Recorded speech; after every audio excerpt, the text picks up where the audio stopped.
Here's another question from my daily questions that some students have had some difficulty with. So this question is a trig question, 3 cos 2x equals minus 3 over 2, and here is my domain, and I've given x equals a over pi divided by b. Just find the values of a and b. So I'm going to do this with that calculator.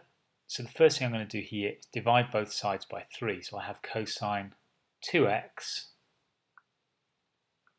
equals minus 3 divided by 6, which is of course minus a half.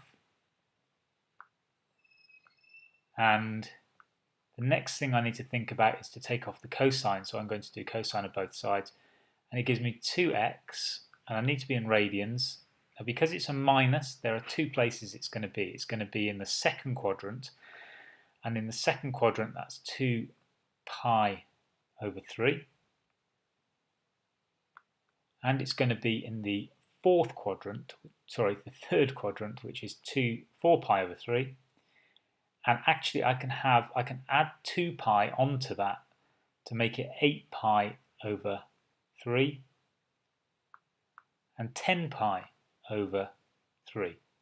Now I'm thinking about my domain here, and I'm not going to exclude any of these and say they're out of my domain because I've still got to divide by the 2. So now I'm going to divide by 2 to get me 2 pi over 6.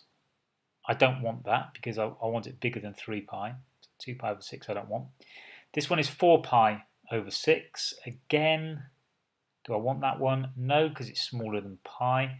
This one, 8 pi over 6, which is 4 pi over 3, and that's in the third quadrant, so I still don't want that one. And this one, which is 10 pi over 6, which is 5 pi over 3. And 5 pi over 3 is in the fourth quadrant. In this domain is in the fourth quadrant. So what I actually want is, the final answer is x equals 5 pi over 3. So it's very important, once I've found the two answers to this, I add on 2 pi and 2 pi and say which ones I don't want and leave the one that I do.